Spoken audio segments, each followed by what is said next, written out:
Hello, and welcome to another edition of Brussels Sprouts. I'm Andrea Kendall-Taylor. And I'm Kate Johnston, standing in for Jim Townsend. And we're so glad you can join us. As the 2024 presidential elections draw nearer, many are discussing and gauging what the foreign policy implications of this consequential election will be. So today on Brussels Sprouts, we're bringing you the second episode in our two-part series on the implications of the U.S. election. This time focused on the potential U.S. foreign policy trajectory under a Trump-Vance administration. Projecting what Trump's foreign policy approach will be, especially on issues at the heart of the transatlantic relationship, has been difficult. Many Republicans have sounded alarm bells that Trump could step back from America's central role in the NATO alliance or even withdraw the U.S. altogether, and that he could apply significant pressure on Ukraine to end the war. Others in the Republican Party, however, highlight the strong actions the former president has taken vis-a-vis Russia, including providing Ukraine with javelins after the Obama administration would not, and striking back at Russian-backed forces in Syria. In many ways, it's the unpredictability that Trump seems to bring to transatlantic affairs that have allies on edge. And so, in an effort to bring some clarity about what a Trump presidency would mean, we're very pleased to have with us Michael Allen and James Carafano. Welcome to you both. Thanks for having us. Brief introductions. Michael Allen is a managing director at Beacon Global Strategies, where he specializes in national security and foreign policy.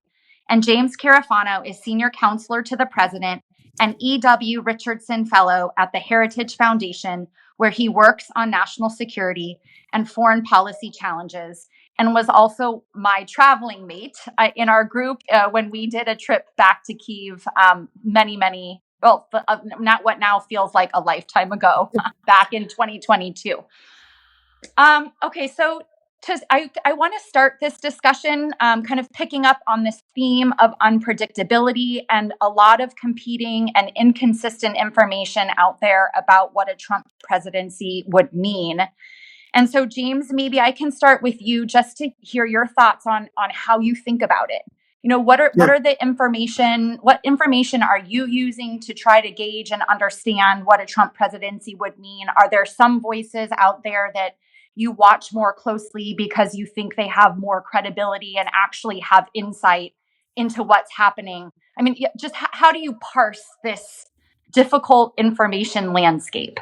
Yeah. Well, first of all, thanks for having me on. I actually love Brussels sprouts, and I love Brussels sprouts. First of all, I'm not, I don't speak for the campaign or the candidate. I'm actually not affiliated with the campaign, and I'm not working on their transition team this time. I did in 2016. So everything I said is, I'm not speaking for anybody. Having said that, I worked a lot with the Trump people in their years. I've talked to a lot of Trump people in intervening years. And I spend a lot of time in Europe. I've actually, in the last year, spent more time in Europe running around talking to Europeans than I have in the United States. And I've had a lot of these conversations back and forth. And we should note you're in Europe right now. I am. So There you go. Look, I say the one, I often hear the statement is Trump is unpredictable. I actually think it's the one statement I 100% disagree with. I actually think Trump is very predictable. It doesn't mean I can always tell you exactly what he's going to do. There were times I was surprised, like when they made the decision to move the embassy to Jerusalem. I didn't see that coming, really didn't understand it. But Trump is predictable in the sense that he is a classic in terms of foreign policy, Reagan-like president, in that he addresses foreign policy from America's interests, just like when he was a business guy and he said, I'm in New York, what is the best thing that I can do for Trump, for my company and also for my customers and my neighbors in New York.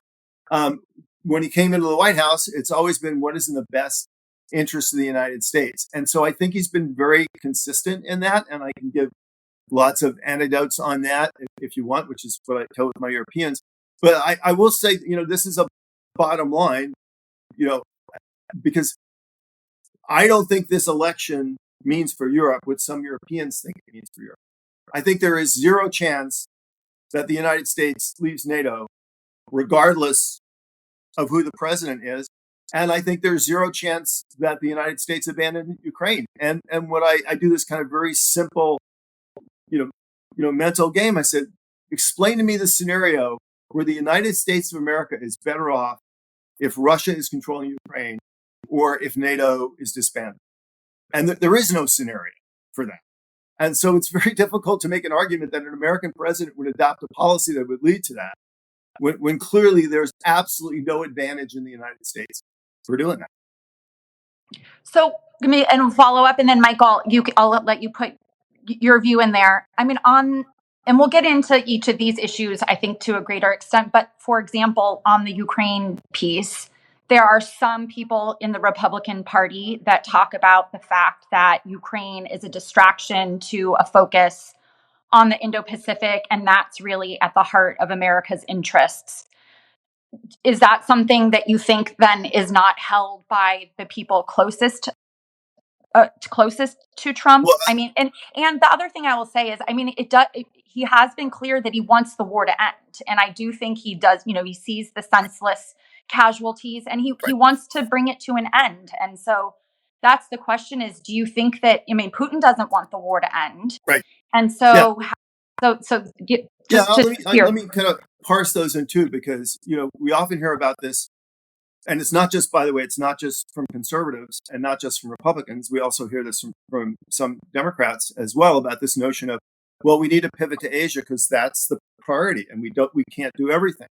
And the one is, look, we've had 4 American presidents, 2 of them Democrats, who talked about a pivot to Asia, and we've never pivoted to Asia. As a matter of fact, every one of those presidents, all 4 of them, Republican and Democrat, including Donald Trump, wound up just as deeply engaged in Europe and the Middle East as probably more engaged than in the Indo-Pacific by the end of their terms. So these are all 3 critical theaters to the United States. It's absolutely true that the United States does not have a capacity to cover all 3 simultaneously and conduct 2 major engagements in each theater. And so, there's no question that the prioritization, and I don't think this is actually a conservative view anymore. I think this is just kind of American consensus that we have to prioritize. But the question is how do you prioritize? The notion of prioritizing by abandoning 2 vital strategic interests is really kind of nonsensical and completely impractical. And also in the fact that there's nothing to pivot. Like 70% of our Navy is already in the Indo-Pacific.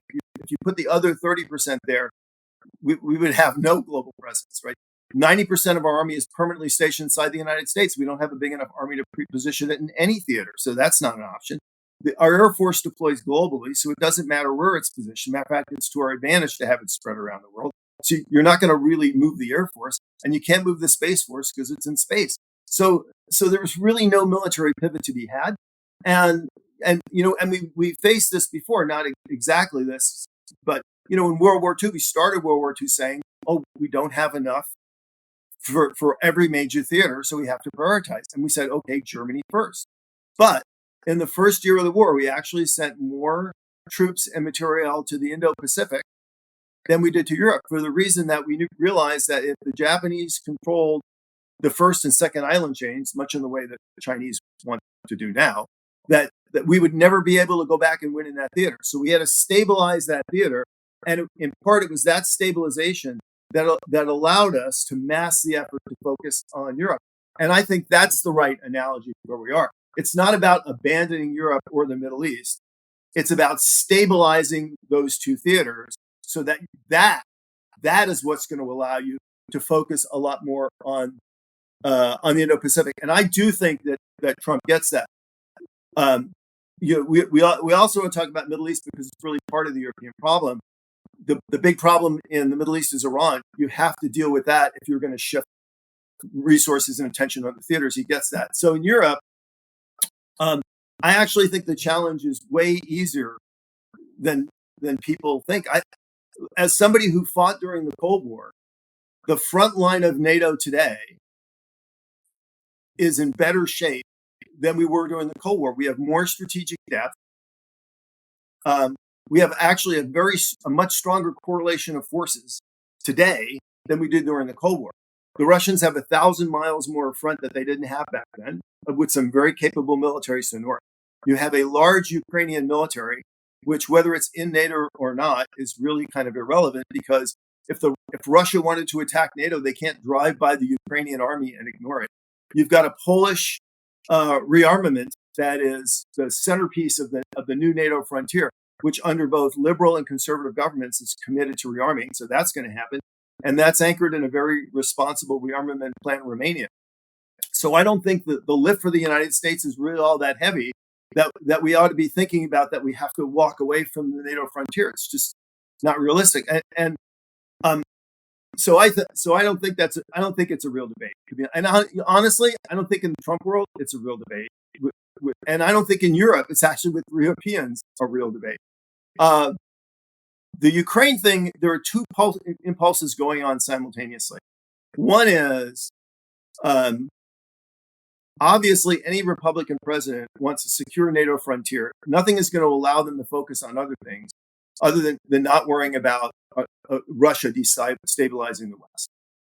Obviously, Ukraine is a key piece of that. And so the notion of just abandoning Ukraine doesn't really make a lot of sense for the United States. But the other compulsion, which you mentioned, also is very powerful in Trump's thinking. And I say this as, talking to a lot of people who have talked to him not recently, but Trump does care about human life, and he doesn't like innocents to suffer. And if he can do something to stop that, that's important to him. He doesn't. I don't want to say, it sounds crass to say he doesn't mind killing people, but Trump killed people in his first term. He killed Soleimani. He killed mercenaries in Syria. And so if there's a reason to hit somebody, he will, because that's part of peace through strength. That means not being cavalier about it, but not being aggressive, but demonstrating the willingness to use strength to defend your interests. So he has done that. But there's a very important story which is true. When the Iranians shot down a drone, uniformly across the cabinet, the recommendation was to strike back, and they gave him a target list. And he said, "Well, this is ridiculous. You gave me a target list. You want me to strike, kill a bunch of buildings in the middle of the night? That all it's going to do is kill some janitors. And what do these people do?" And that's not sending a signal to the Iranians. They don't care about that. So if he can find a way to protect U.S. interests, which is, I think, basically, we could debate about where the line is, but if he can defend America's interests, which is to ensure a free and independent Ukraine that can defend itself, and end the war, so innocent Ukrainians aren't dying anymore, he's going to do that. What does the Trump deal look like? Look, I think they've already outlined that. And actually, when J.D. Vance outlined this and everybody was in an uproar, I really thought it was kind of nonsensical, because he was just kind of speaking, this is the reality of the world in which we live. And when I actually talked to many Europeans behind closed doors, it's exactly what they expect. One is the war is going to end where the war ends, wherever they are. That's where people want the fighting to stop. How they deal with Kursk is an interesting issue. And, there ought to be a demilitarized zone. Well, there already is kind of a no man's land here.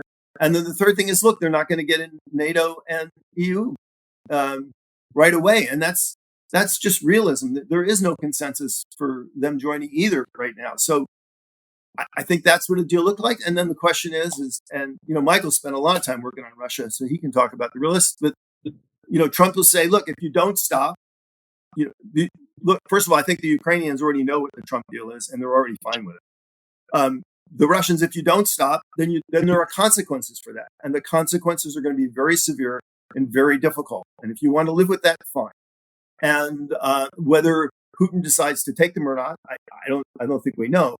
But I'm sure at the end of the day, whatever the deal Trump's willing to support, it's not going to compromise NATO, and it's not going to abandon the notion of a free and independent Ukraine that can defend itself. Great. Okay.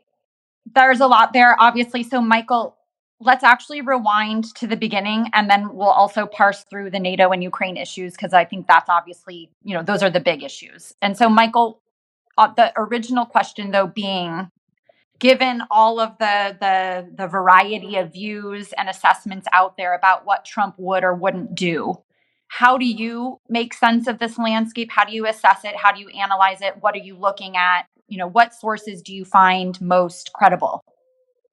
So I think the best way to describe Trump isn't necessarily unpredictable, but it's more that he's transactional.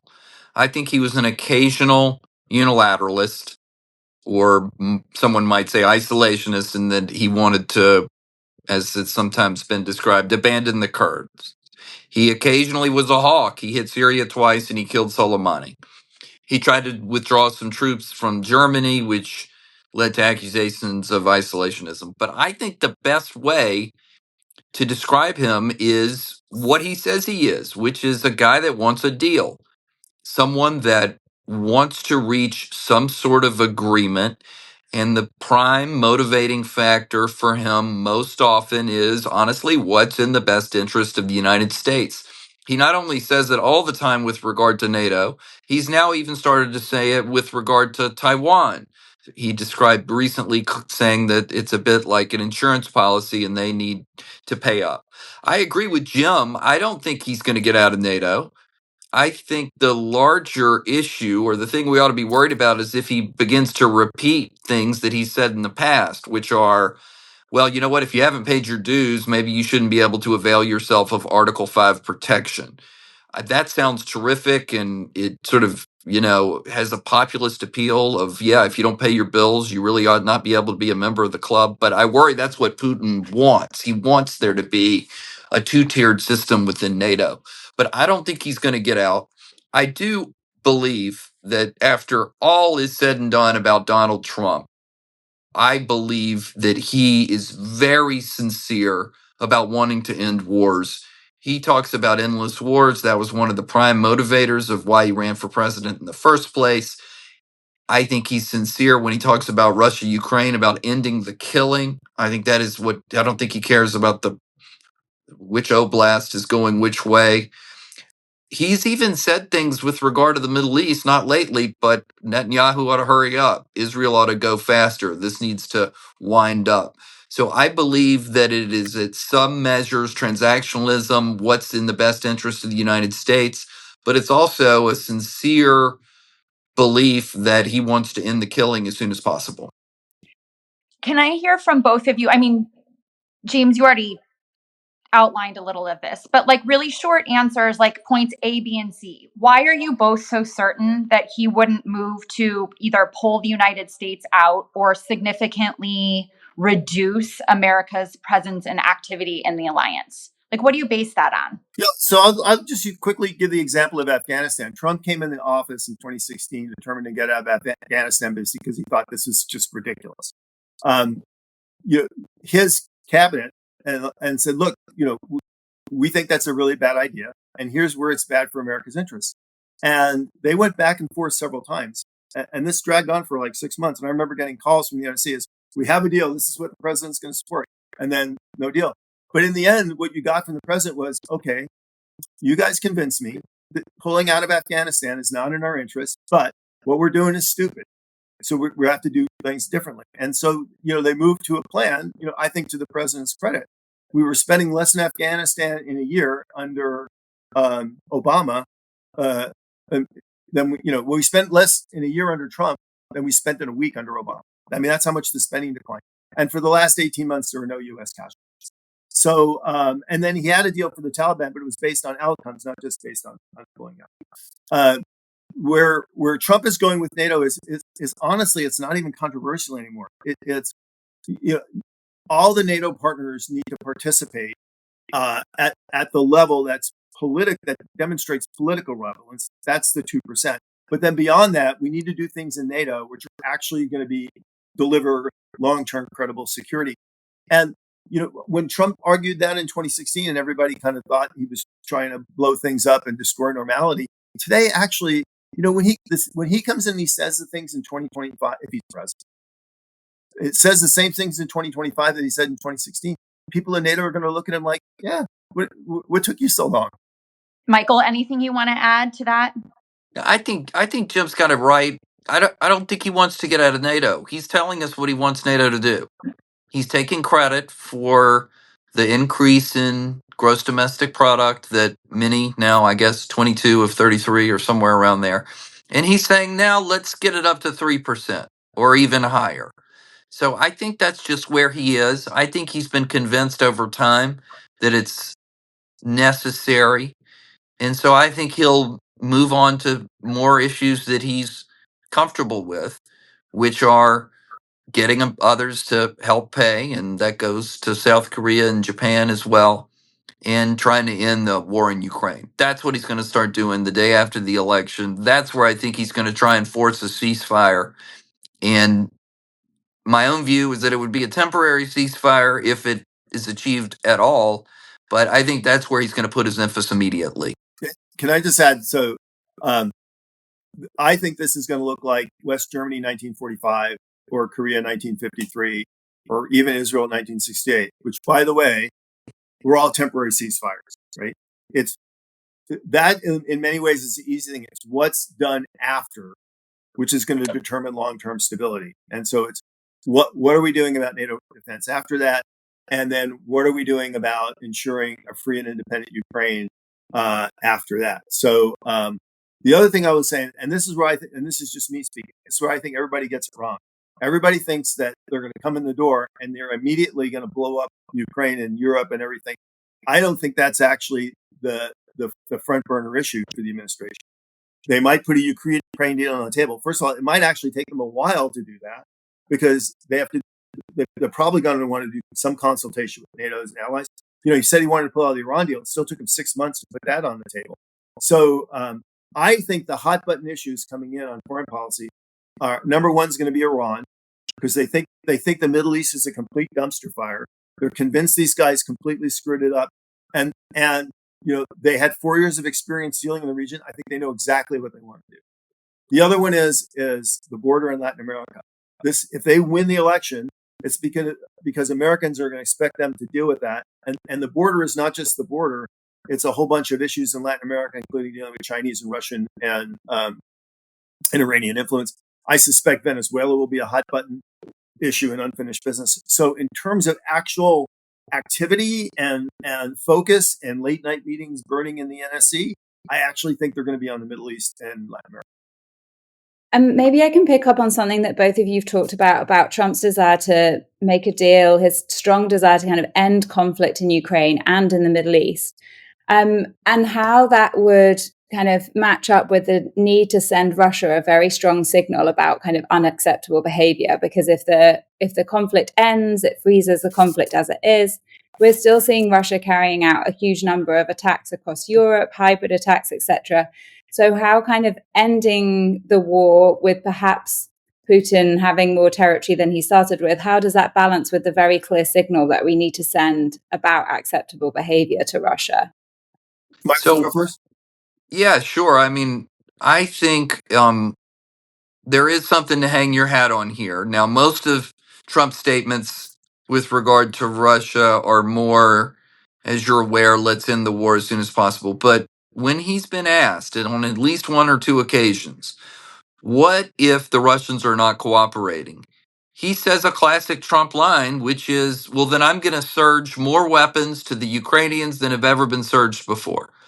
And I believe that that's how he deals with things. He assesses leverage very, very clearly. I think this is what most of his rhetoric is about. All of our clients always asking, is this going to be a quote unquote extreme version of the first term, or is this Trump just trying to get a deal? I think most of the time he's trying to increase his leverage as much as possible so that he can get to some sort of solution. I don't know that, however, that Trump is going to prioritize Russian behavior in Europe toward the top of his list. I'm sure he might be loosely aware of it. I know that this is the sabotage and the disinformation and even the killings have increased of late, but I'm not certain that that's going to be at the top of his list when he thinks about what he wants to accomplish in Europe.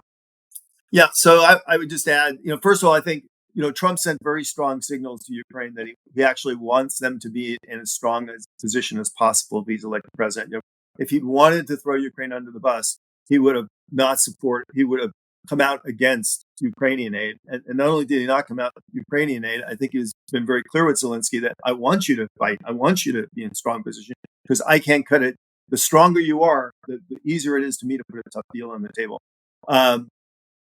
First of all, I think just stiff arming Russia and Ukraine is going to have a positive effect in that. I think it'll have a positive impact on both Moldova and Georgia, because look, it is where it is. But if Putin essentially stops and says go no more, that's a defeat for Putin in a sense. He's not driving the train. Indeed, if the United States doubles down on military support for Ukraine, that's even going to make him look worse. So I think in either of those scenarios, I think people are going to be redirecting the balancing, and I think that's going to have a positive impact for the West in both Moldova and Georgia. So I would watch those close. The other thing is where Russia, I think, will get extremely hurt is we all know this administration is going to reverse energy policies, and their number one priority is not just putting as much oil and gas on the market as they possibly can, but being incredibly supportive of more Western nuclear deals, conventional energy projects overseas, and that I think in the end, both dropping the price, even if they don't really crank down on sanctions against the Russians, dropping the price is going to negatively impact. And the other thing is he is going to hammer the Iranians, and he is going to be tough on the Chinese, because I think the one thing he would do coming in office saying, look, I have got to be tougher on China than Joe Biden, or people are not going to take me seriously. And those operations are going to have impacts on Russian as well. So I don't think Vladimir Putin thinks that Trump coming into office is going to make him look stronger in his inability to expand his influence. I feel like I could take this in so many ways. I kind of want to pick up on the Putin point, but I'm going to resist for a second. Because, James, you said something really important before. You kind of laid out how people around President Trump can lay out their arguments, and he can be convinced at the end of the day if it is in America's interests.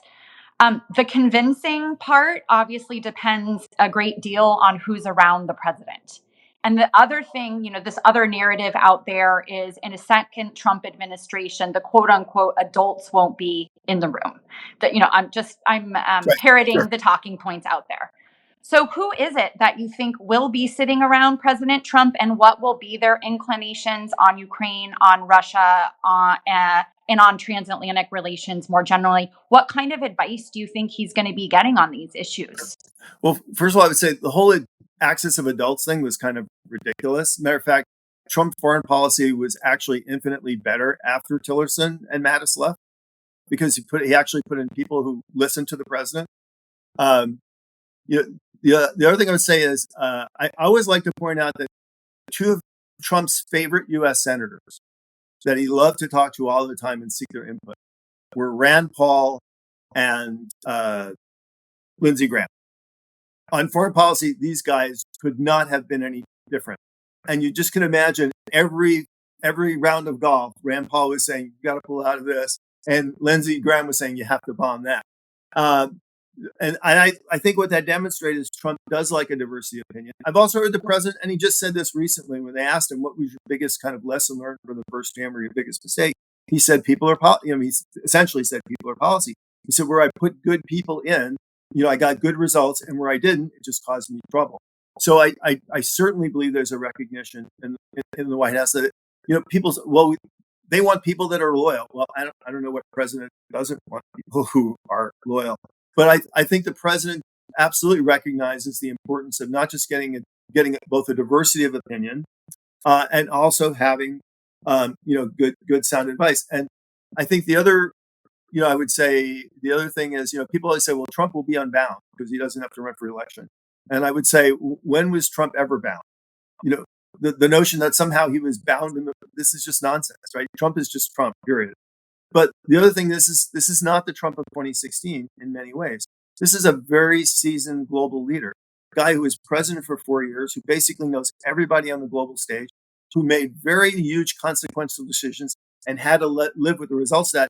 who's watched Biden's foreign policy for 4 years do all the things Trump said, I'm not going to do, and watched what the results of those were. So the notion that somehow that he is going to come into office and not be a capable president, I just don't find this credible. I like Michael's point where, where he said, Trump puts these things out there. And I think sometimes the thing is we just have to listen to what he's saying. So, for example, we're going to have 2 tiers in NATO. If you don't pay up, we're not going to defend you. Okay, well, what does that really mean? Like if Canada's not paying 2% and the Russians invade Canadian, we're not going to defend Canada? I mean, that's just nonsense. Or, every frontline state in NATO on the eastern border is at 2% or more. So what are the Russians going to do? They're going to attack the Netherlands? How are they going to get there? We're not. So what he's saying is, what he really means is, you people have to be serious about I cannot be more serious about defending you than you are. Like, wake up and get with it. And that's often what that language is intended to mean. Michael, who do you think will be the kind of voices on these issues? Do you have a sense? So I shouldn't get into names, but there are several senators that are at the top of the list when you talk to people in Trump world. But I think the president will rethink everything once, if he wins, and during a transition period about what he wants. And listen, every president does want loyalty. There's always a push and a pull, however, between the people that a new secretary would bring in. And I would expect that if it's a senator, it would be people that from the Republican, more like brand name Republicans from the Hill or even from the Bush administration, I could see making a comeback. And then there will, of course, be people that are more in the Trump universe. And I think the tug of war may be more pronounced this go around, but I remember at the beginning of the Bush administration, Dick Cheney and Colin Powell pulling back and forth about how many politicals there would be among the ambassador corps. And so this is always going to be a big issue. I would, however, just sort of underscore loyalty as I've gone around and interviewed people in Trump world and sort of analyzed what they did in the last year of his first term. The reason I think they've ranked loyalty very, very high, and I think that is what you see people wondering what all that will mean. There were efforts late in the first Trump administration to quiz different political appointees about what their policy views were as it pertained to Trump. So I think there is some of that, and that will probably make some allies uncomfortable if it's perceived as people that aren't expert and are too loyal. But I think there's going to be a balance. There's always a push and a pull. And I think there'll be plenty of perfectly competent people to staff out the top ranks of the administration in the national security sphere. Great. Okay, so I have about 1,000 more questions and we're getting close to time. But I do want to ask, this is a variant of the who does Putin want to win question, which is a kind of a dumb question. But you've laid out a lot of things, Trump's positions on certain things. One thing we didn't talk about would be his record on like the democracy, human rights piece. And, you think about statements like, I'll be a dictator for a day, or he's now talking about going after enemies from within. So there are obviously concerns. Be patient with me, James.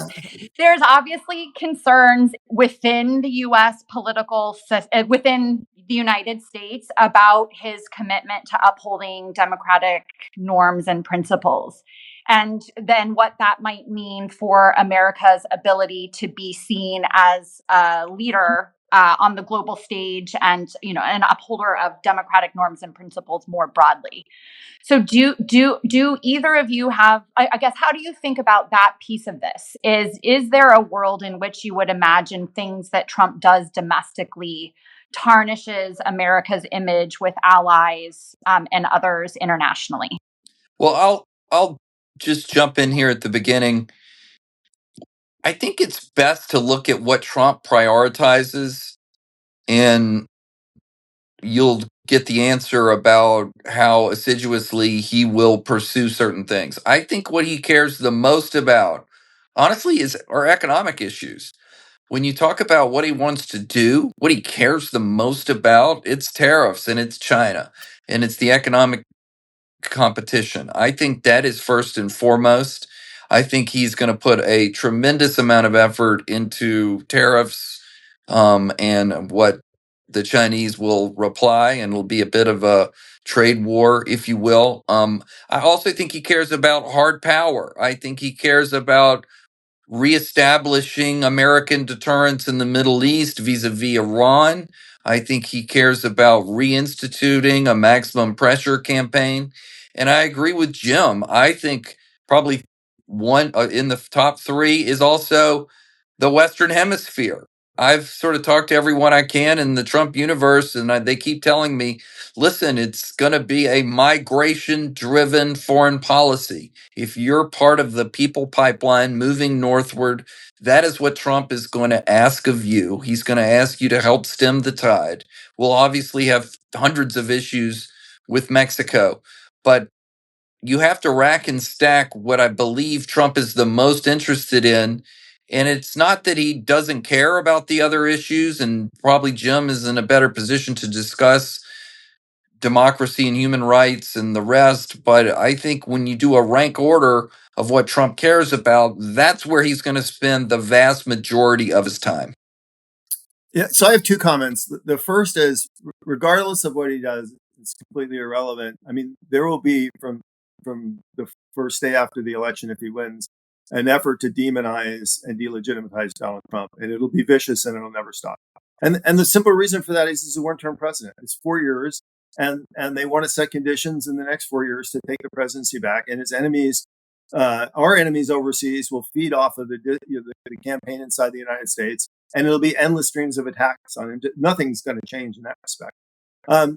Look, the other thing is I think the problem with the whole democracy promotion thing is I think it's become incredible, both domestically and internationally. It's become incredibly corrupt and delegitimatized. And so this notion of, well, you have to be faithfully mouth the words of democracy, much like, a couple of years ago, you had to faithfully mouth the words about climate change, even if it wasn't working, even if it wasn't attributing net zero goals, even if it made no sense, if you differentiated from the narrative, then you were terrible. So, we have a case, for example, where this administration has lost 100,000 times more children, migrant children in the United States, than the Trump administration. Yet in the Trump administration, because they couldn't mathematically find 300 children in the system, this was an egregious violation of human rights, which was unconscionable. Yet this administration's lost hundreds of thousands of children in the system, many of whom we know have actually been physically victimized, and that's not an issue. I think, because the question you ask, I get a lot from our international friends is, well, what about the democracy promotion? What about human rights? And the answer is I think that you're not going to hear the words democracy promotion a lot from this administration, in large part because they think it's a very corrupt idea, which has been utilized to attack political enemies. When you have a democracy conference of democracies and you don't invite the democracies you don't like, that's just politics. When you give hundreds of billions of dollars to one of the worst regimes in the world, that's just politics. When you essentially lowball the genocide in China and human rights and slavery, that's just politics. So I actually think if we go back and the Human Rights Council and UNRWA are another good examples. I mean, nobody today can actually argue with a credible face that UNRWA is doing humanitarian service in Gaza, and it's not essentially affiliated with Hamas. So I think if we go back and objectively look at the Trump human rights record of his 4 years, it actually stacks up pretty darn well like this administration. I think the bywords will be what is pragmatic, what makes sense. And I think they're going to focus on real human rights. And I'll give you a perfect example of things that fundamentally make people's lives better. It's not going to be about gender. It's not going to be about judicial reform. It's going to be, are people actually living better? Energy is probably a really good example. We have nations that our foreign policy is driving them into energy poverty. And Trump's going to stop doing that. So So I have no doubt that this will be a controversial issue that he'll get bashed with a lot. But I think, as in most aspects of foreign policy, which Michael mentioned, this administration is much more outcome oriented. They're not going to stay in the Human Rights Council because it makes it look good. They will only deal with it if it's actually producing actual human rights. And we are going to go back to a big war over what's a human right. Yeah, just so a quick follow up. I mean, hear everything you're saying. So there's the issue on the health of American democracy and then our ability to lead and be perceived as a, strong democracy. But the other piece of it also is Trump's, alleged or apparent relations with strongmen. So I don't know what to make of the Bob Woodward book about the phone calls between Trump and Putin, but it's also, the close relationship between Trump and Orban, for example, who has oversaw the dismantling of Hungarian democracy. It's those kinds of relationships. We can debate that.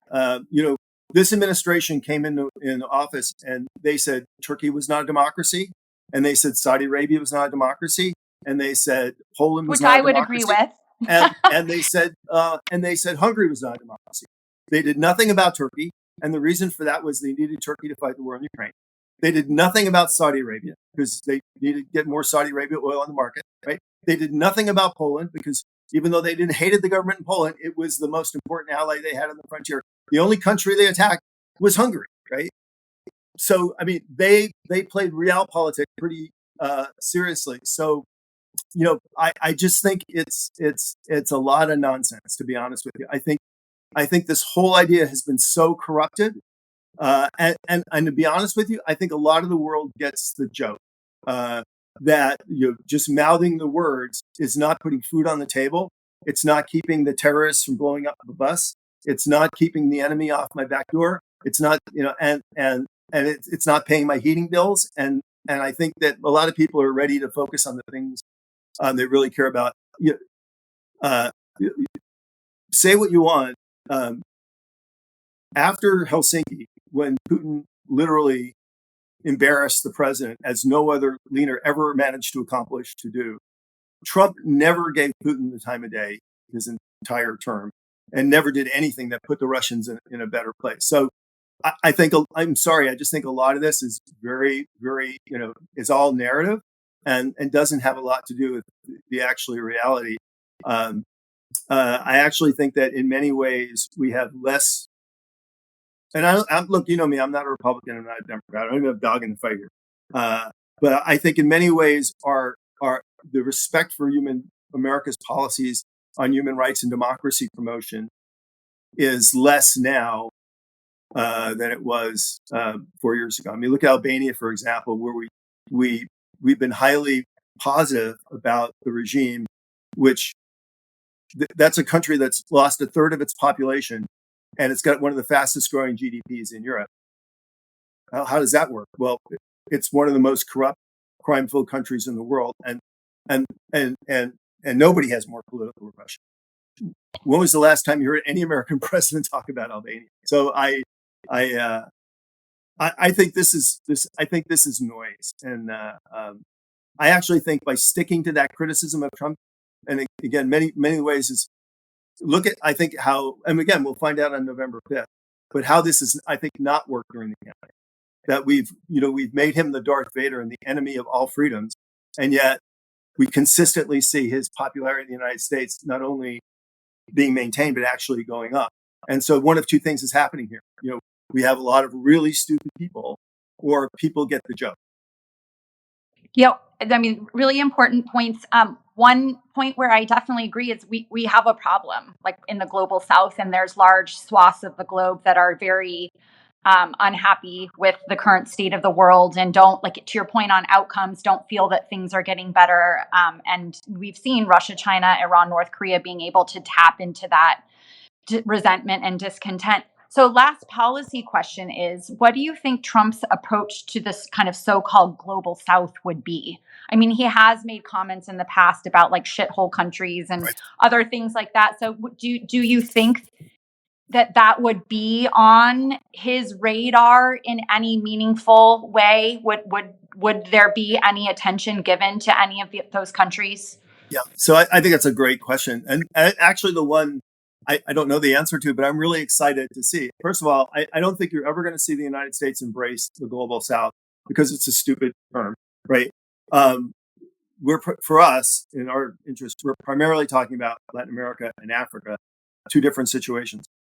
I don't think there's any way the United States doesn't jump both feet into Latin America. We have a continent which is at war with itself, not just from Chinese, Russian, Iranian, and criminal influences, but you have extremely progressive leftist governments, and then you've got the Argentina, and you've got Chile that's probably going to elect a conservative government, and then you have Uruguay and Paraguay, and then you've got some strong conservative movements in Peru, and some very conservative populations in Guatemala and Brazil and Colombia. So I think there's just a fight going on there. The United States is everybody's looking at what is the United States going to do, and I think the answer is he's going to do the opposite of what Biden's been doing. Africa is, look, I mean, we all know we're going to add 500 million people to Africa. It's going to be the world's largest, youngest population on the planet. It is going to change the face of the earth. And we can either live with the consequences or we can try to help constructively shape the consequences. From the African side, there is this huge pent-up demand for we want different. We don't want traditional aid. We don't want to be lectured to. We don't want to be told we have to live in energy poverty. We don't like being told, what our gender policies and marriage policies to be. We want to be treated like adults, and we want to do something different. And these are from countries that are not corrupt. They are not, one-man shows. And so, and from the other side, I think you see this kind of common recognition in the people that are living with the consequences in the United States, in parts of Europe, particularly Southern Europe, some of the countries in the Middle East, definitely countries like India and Korea and Japan, who say, look, we want to partner with Africa and create better outcomes. And none of us have, I think, independently enough resources to shift. But together, if we just kind of talk to each other, we could, I think there is, I've come to believe is, and I think this will be the big question. I don't think Africa is lost to Russia and China. In many ways, I think there are many Africans who are fed up and done with China. And the question is, will you have an administration that comes in with all these other priorities and see the opportunity to have dramatic influence in two continents, which in the end could deliver kind of good outcomes for the U.S.? I don't know the answer to that 100%, but I'm hopeful, because it's kind of this thing. It's like, a blind man could see that it's time for different policies in this region, and a blind man could see that there is this pent-up demand for America to kind of get back in the ring, I think. Well, this was really great. We did lose Michael. He had a hard stop, but Jim, and in his absence, Michael, thank you both for this really excellent conversation. I found it hugely helpful. And again, I feel like there's so much noise out there. The kind of questions about what a Trump presidency means has been particularly hard for me to answer and opine on when asked. And I found your answers really, really helpful and informative. So thanks for joining us. And we were glad to have you. Well, thank you, guys. Buonanotte. Thank you for listening to another episode of Brussels Sprouts, brought to you by the Transatlantic Security Team at the Center for a New American Security. You can find all of our previous episodes wherever you get your podcasts.